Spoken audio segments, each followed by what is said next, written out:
what would people be surprised to know about you? I don't know if people would be surprised about this if you know who I am, but like I'm really obsessed with cats. Like unbelievably obsessed with cats. Aww.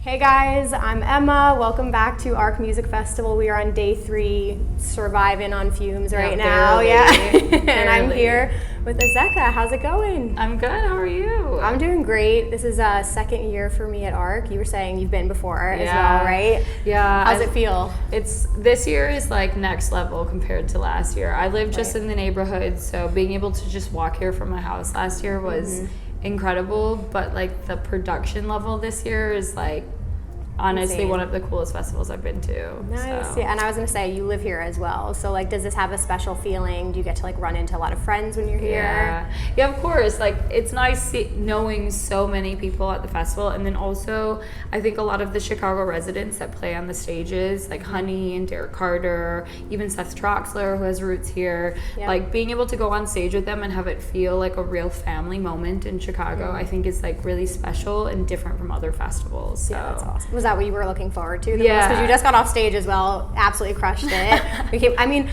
We came out early. It was the first set, and you had a huge group of people there too, taking group photos. Like everyone was ready to have a good time, and it's like day 3. It was really fun. I wasn't expecting that many people to make it to my set because like opening day 3, everyone's feeling rough, but it was nice to see how quickly it filled up, and it was really fun. It was so good, and I was saying, and you had your hubby out in the crowd too, just vibing along, hanging out. He's my number 1 supporter, definitely. That's so dope. Cool. Well, was there anybody, like, when you get to see the lineup, I imagine, too, like, you might scan through and, like, see who's playing. Like, there's really iconic names. So is there anybody you were looking forward to seeing this weekend to catch their set? Honestly, there are so many people. Seth Troxler is always amazing. He's, like, a non-miss for me. Yeah. I've never seen Ricardo Villalobos. That was yesterday, saw him right? yesterday, and it was, like, legendary. He's seriously, like, a fairy. I love him so much. That's awesome. Charlotte DeWitt. Always want to see her. Anna on Friday blew my mind. Sama, Anna, into who I don't know. Oh, Richie Houghton. Oh my gosh, Richie Houghton's set was mind blowing. The whole lineup's been incredible. That's what I was gonna say. I saw your tweet this morning saying like, this is all the people I saw today. Like, what is real life? But it's like the caliber of talent on this lineup is insane. It's like, to be a part of it too. Must be like such a good feeling. I feel it's like such an honor to be on this lineup with all these people that I idolize and like would travel the world to see. So it's really exciting. For people at home who haven't seen a set of yours yet, how would you describe your set? It's difficult to describe my music, to be honest, because I play a bit of everything. I go from house to techno, a bit of garage or garage if you're American, you know, like a bit of breakbeat. I kind of try to keep the dynamics going in my sets, but it's all heavy is the only way I can really describe it. Love it. Love it, Do you have a secret weapon in your set right now that you like to pull out?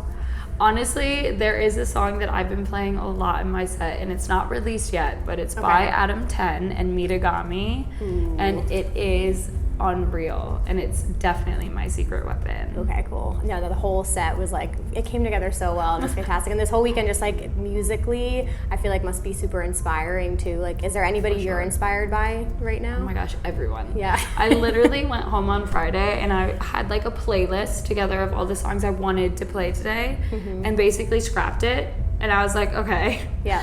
I've heard so much new music. I need to download like basically all new music. Right. Everyone is so inspiring to me. I found Anna to be really inspiring in like the really hard banging techno, which I'll probably play at my after party tonight. Some more of that. Nice. But then even like Pam Pot kept it like light and fun. Music went from being really wet and big to really dry and banging. Like things like that I get really excited by. Right. So I think the whole expansion stage, honestly, all weekend has been curated. massively inspiring. Yeah, just the whole vibe of that stage too. It the came lighting so design, everything. Dude, no, it's been amazing. And I wanted to know too, because for a lot of people, like even as a fan, just being here in the crowd, like you have so many life-changing moments, but what do you kind of like want people to take away from your music or your set if they're coming to see you? I think I like feel when I play music, there's always like this sort of like sexy element to what I play, because that's what I like relate to. It's kind of like this sounds ridiculous, but it's like bad bitch, sad bitch. Like, I've never heard that, but I love that. Yeah. Like really emotional, but also really badass music. That's like what I connect to the most. And so that's really what I try to play. I try to keep play one song that's quite emotive and then move into something that's a bit more like naughty, that just makes you feel like, yes. Ooh, okay. You know? What songs make you feel like a bad bitch? There's this one specific song called Bad Mofo by Shaded. Yes. I've been playing it like in all of my sets, and I like every single time it comes on, I'm like, yeah, I'm a bad motherfucker. Right. that track went off today. That one was really good. It's just like the best. It's so you much could tell fun. too. Your face like lit up when you were dropping that. Yeah. It like lives rent free in my head too. I like walk around my house and I'm like, I'm a bad motherfucker. Right. Adding that to the playlist, guys. We're gonna link that down below. I also wanted to know too, just favorite festival memories for you, either in the crowd or playing.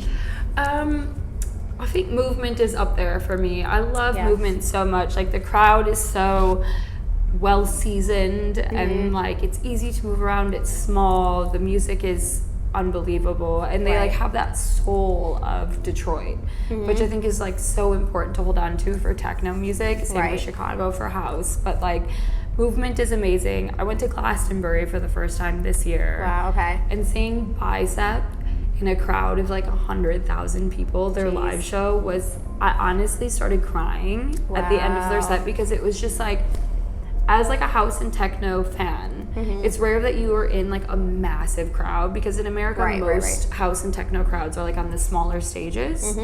So being at Glastonbury and seeing Bicep on like one of the largest stages in the festival with like these full-size flags and just like hundreds of thousands of people, it was like the most moving thing I've ever seen. Oh, that's so that was really special. Dude, it's just such a different culture. Like I haven't had the ability to go over like abroad yet. I really want to, but I feel like you could be like 2 p.m. or 3 p.m. and you have like Anna opening and you're like, what the hell is going on? Literally, Anna played Glastonbury, I think at like 2 p.m. And it's just like the like range of music, I think outside of the US is like just incredible, because the US is catching on like so much house and techno and even garage, drum and bass, like it's really starting to build up here, but like over there they're like basically 10 years ahead of us on everything underground. So like going to these festivals, it's just it's incredible. It's cool. Really cool. Well, even like Movement's been around for a while, but like even, I mean, it was perfect timing for ARC, but it's only 2 years old, which is crazy. So we're very much in the beginning being a part of it, which is crazy, but long overdue for sure. It feels like already legendary art. Totally like agree. Yesterday or Friday when me and my husband were walking around, we were just like, I know this is only the second year, but it feels like Movement. It feels like our own movement in Chicago, which we needed so badly. Like there's so much mainstream commercial EDM in Chicago, which is great, but like this is the home of house music. So we need something that's a bit more dedicated to like the roots of the city. And I love that the after parties too. It's like it doesn't just end here. The festival ends at 10, which is relatively on the early side, and then they just load up all these after parties at really iconic that venues. go to like 5 a.m. So you like go home, freshen up, and then recommit to a whole other day. We're on day 3 of that already. So this party girl voice is strong. Okay, last couple of things I wanted to ask. What would people be surprised to know about you? I don't know if people would be surprised about this if you know who I am, but like I'm really obsessed with cats. Like unbelievably obsessed with cats. Like to the point where I think like cats take up 3/4 of my personality. Like I love cats so much, and I like often will meet people and be like, oh, that person reminds me a bit of a cat. Like people I like remind me of cats. That's so funny. Wait, how many cats do you have? I have 2 cats and a dog. Okay. But like my cat, I love my dog to death, but my cats are like my life. And I love them so much. What kind of cats are they? I have like a little orange cat, his name's Kit. And then I have a little dark striped cat whose name's Little Guy. So they're just like my little babies. I love them so much. I love to ask that question because I'm like, I like to see people like get lit up by things that excite them when you talk about them. Just like cats. So we'll bring up cats with you. Okay, and my last thing is what are you working on next that you're excited about? So I have an EP coming out on Higher Ground next month, which I'm super excited about. My set today was fun because I played almost all my music. I think I played like 3 tracks that weren't mine. Nice. Okay. So everything that I played is all up and coming. I have a remix of my track that's out now called I've Been Waiting, the Cassie edit. Yes. Ida Engberg remixed it, and it's coming out in a couple of weeks, and it is amazing. That's so cool. Got a lot of exciting stuff in the works. Yeah, that's awesome. Are you playing any other shows, or what's coming up for that? Yeah, so I played tonight, the after party. I'm direct support for Gorgon City at Cermak. Nice. I'm playing in LA Halloween weekend for Higher Ground, which is really exciting. I'm playing at Jinling Way, which I've never been to. Oh, cool. Okay, I'm really nice. excited for that. Awesome. You got a lot of things to look forward to. Yeah, things are like moving and it's fun and I'm just going with the flow. Awesome. Well, okay, my last thing, I have a rapid fire round, so this will be quick. All right. So, did you have any crazy dreams last night? No, I don't think I dreamt at all, Yeah. to be honest. I was like so dead last night. When I got home, I ate Taco Fair. Bell in bed and went to sleep. Okay, and woke cool. up. I do know if people like, if you just like psychologically just think about it before people get nervous and like don't get any sleep. How would your friends describe you? Yeah, I don't know. How would you describe me? A-type personality, probably. Yeah. If you could swap lives with another artist on the lineup, who would you swap lives with? Una Doll. Ooh, I okay. love Una so much, and her energy is just like my favorite thing ever. So. Awesome. Okay, that's a good one. Dream back-to-back on the lineup. Anna for sure. Throw down. Ooh, okay. Most embarrassing DJ moment. Pretty sure during my set today I pressed pause for like 1 second no. and then pressed play again and everyone was like, yeah, and I was like, Yeah.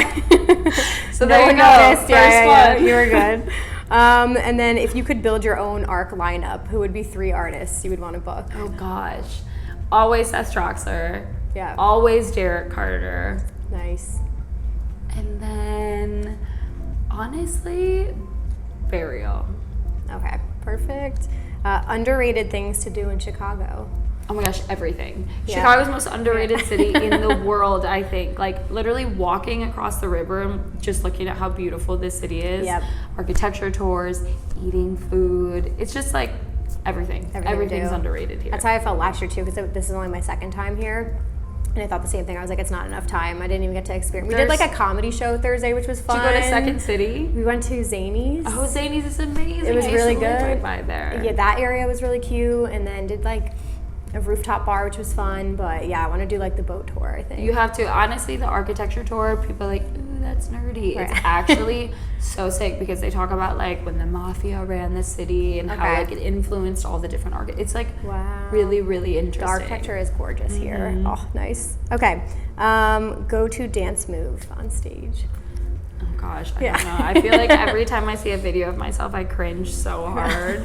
I think it's just like this. I think this is my go-to move. Love it. Nice. And then this year, ARC had some controversial guidelines. People were like up in arms on social media because they had like these rules. Fanclacking. Right. Yeah, I was gonna say to fan clack or not to fan clack. Absolutely no fanclacking. However, I was in the crowd for Ricardo, and there was like one transition where the bass line came in and just one guy behind me started clacking his hand for like 5 seconds. And at first I was like, no. And then I was like, yes. Yeah. You win. You fan clacked appropriately and On it was time, a vibe. on beat. But Yeah. for like 2 seconds, but otherwise If no. if they know what they're doing, then it's not bad. But if it's just the entire if you're doing set, it for attention, no. If No. you're doing it because and I looked at him and he was so into the music, like eyes closed, and I was like, okay, vibing. pass. Yeah. Like, you get it. Awesome. Well, you survived the rapid round. Thank you so much for your time. Yeah, thank This set was you. awesome, and good luck at the afters too. Thanks so much. Thanks, guys. Bye.